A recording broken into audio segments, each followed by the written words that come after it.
Britain की संसद में कल एक ऐसी घटना घटी जिससे ब्रिटेन के ही लोग सकते में हैं। ये एक ऐसी घटना है जिसकी तुलना वोट बैंक की खातिर ब्रिटिश लड़कियों की सौदेबाजी से की जा रही है। और ऐसा करने का आरोप किस पर लग रहा है? किसी और पर नहीं, बल्कि ब्रिटेन की सत्ताधारी लेबर पार्टी और खुद प्रधानमंत्री कियर स्टारमर पर। दरअसल हुआ कुछ यूं कि कंजर्वेटिव समेत सभी विपक्षी पार्टियां जो है ब्रिटेन में, उन्होंने संसद के निचले सदन यानी कि हाउस ऑफ कॉमन्स में पाकिस्तानी ग्रूमिंग गैंग्स की जांच का प्रस्ताव पेश किया। वही ग्रूमिंग या फिर रेप गैंग्स जिन पर हजारों ब्रिटिश लड़कियों के यौन शोषण का आरोप है। लेकिन ब्रिटेन की सत्ता पर काबिज लेबर पार्टी ने इस प्रस्ताव को अपने बहुमत के दम पर गिरा दिया।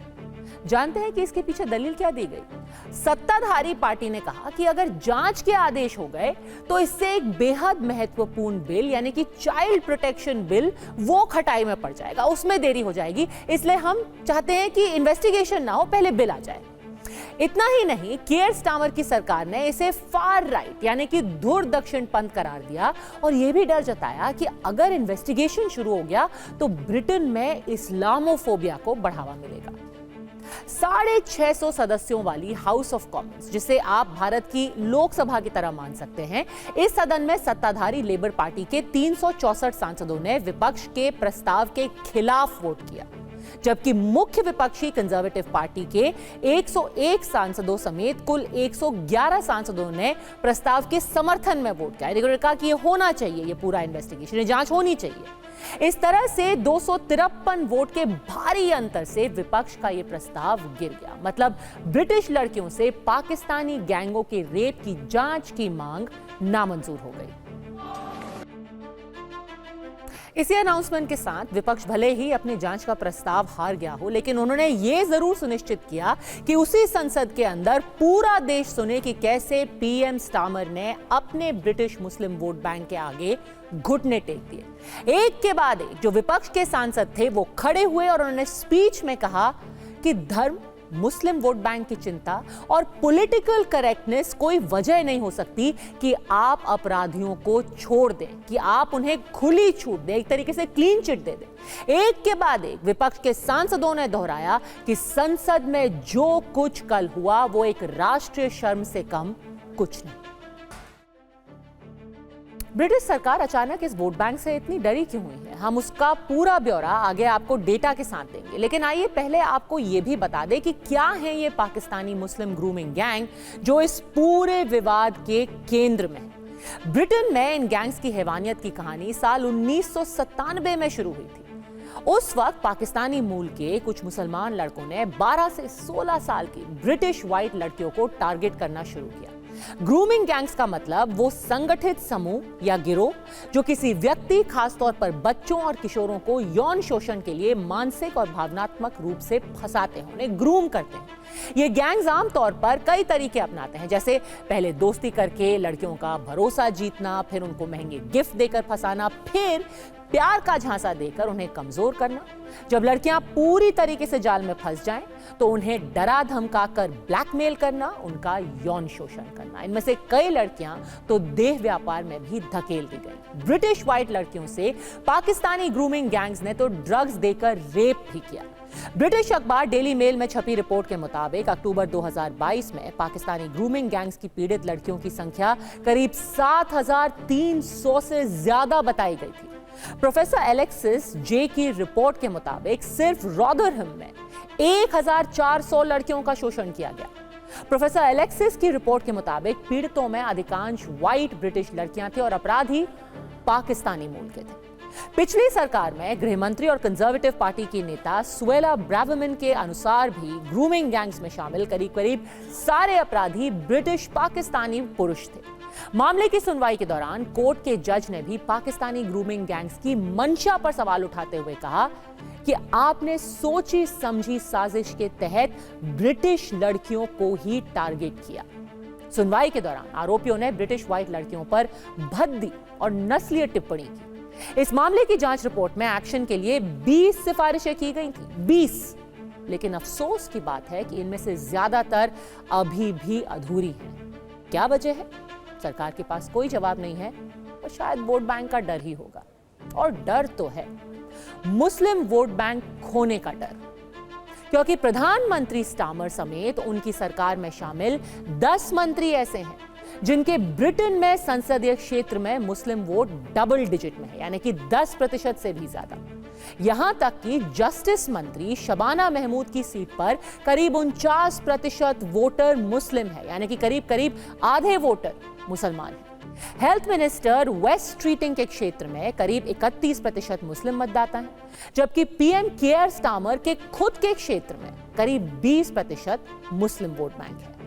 हाउस ऑफ कॉमन्स की नेता जो है लूसी पावेल, उनके क्षेत्र में मुस्लिम वोटर्स हैं 16%। तो उत्तरी आयरलैंड मिनिस्टर हिलरी बेन के क्षेत्र में 12% मतदाता मुस्लिम हैं। बात कर लेते हैं पर्यावरण मंत्री की। स्टीव रीड की संसदीय सीट पर 12% मुसलमान हैं, तो आवास मंत्री एंजेला रेनर के क्षेत्र में 11% वोटर मुस्लिम हैं। पेंशन मिनिस्टर लिज केंडल के इलाके में 10.5% मतदाता मुस्लिम हैं। 2019 के चुनाव में इसी लेबर पार्टी को 80% से ज्यादा मुस्लिम वोट, यानी कि कुल ब्रिटेन में जितने मुस्लिम वोट हैं उनमें से 80% से ज्यादा वोट पड़े थे सिर्फ लेबर पार्टी को। लेकिन देखिए कि 2024 में समय कैसे बदला कि इस मुस्लिम वोट में लेबर के लिए भारी गिरावट आई। जिन निर्वाचन क्षेत्रों में मुस्लिम मतदाताओं की संख्या सबसे ज्यादा है, वहां लेबर पार्टी के वोट शेयर में सबसे ज्यादा गिरावट देखी गई, यानी कि उनको साफ समझ में आ गया कि हमारा ये मुस्लिम वोट हमसे खिसक रहा है। 21 सीटें जहां पर 30% से ज्यादा आबादी मुस्लिम है, वहां लेबर पार्टी का वोट शेयर 2019 में औसतन 65% से 29% गिरकर 2024 में बस 36% रह गया, यानी कि 29% मुस्लिम वोट लेबर से खिसक गया।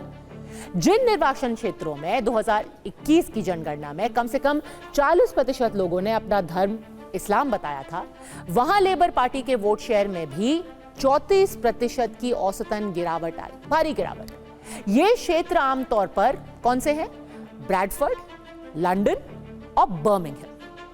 ब्रैडफोर्ड वेस्ट में जहां सबसे अधिक यानी कि 59% वोटर मुस्लिम है, लेबर पार्टी की उम्मीदवार नाज शाह बड़ी मुश्किल से चुनाव जीत पाई।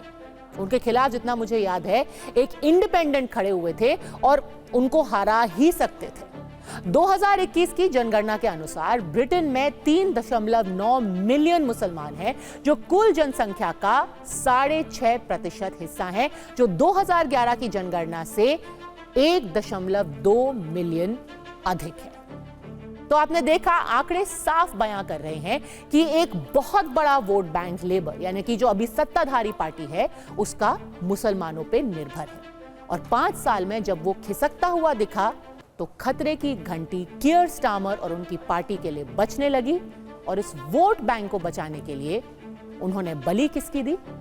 ब्रिटेन की ही बच्चियों की। और ये हम नहीं कह रहे, ये उनमें से एक बच्ची के पिता कह रहे हैं। जब ये प्रस्ताव हारा पार्लियामेंट के अंदर, ब्रिटेन की पार्लियामेंट के अंदर, तो शेम शेम के नारे विपक्षी बेंचेस की तरफ से सुनाई दिए। और यही शेम शेम की आवाज सिर्फ ब्रिटेन में ही नहीं, दुनिया भर में अब सुनाई दे रही है। हालिया दिनों में अमेरिकी कारोबारी इलॉन मस्क ने भी इन ग्रूमिंग गैंग मैस रेप कांड पर बेहद एक्टिव भूमिका निभाई। उन्होंने भी कियर स्टामर को बर्खास्त करने की मांग तक कर दी। लगातार वो उन्हें आड़ो हाथों ले रहे हैं। इस मांग ने लंदन से वॉशिंगटन तक हलचल मचा दी। लेकिन सबसे भयावह बात तो ये है कि एक राजनीतिक दल और सरकार अपने ही देश की बच्चियों से मैस रेप की जांच से कैसे इनकार कर सकती है? ये तो सरकार की जिम्मेदारी है। अगर आपकी बच्चियों के साथ ऐसा हो रहा है, सैकड़ों बच्चियों के साथ हो रहा है, आपको तो आगे बढ़ करके ये मांग करनी चाहिए कि इसकी निष्पक्ष जांच हो। लेकिन जब कोई मांग भी कर रहा है, आप उसको रोक दे रहे हैं सिर्फ एक वोट बैंक के लिए। और अगर ब्रिटेन जैसे देश में वोट बैंक की खातिर कोई पार्टी, कोई सरकार अपने मूल नागरिकों से ऐसा सौतेला व्यवहार कर सकती है, तो ये दुनिया भर के लिए एक बड़ा सबक है। वोट बैंक की राजनीति का सबसे बड़ा खतरा हमारे देश में भी हो सकता है और हमें सीख लेनी चाहिए उस चीज से जो अभी ब्रिटेन में हो रही है।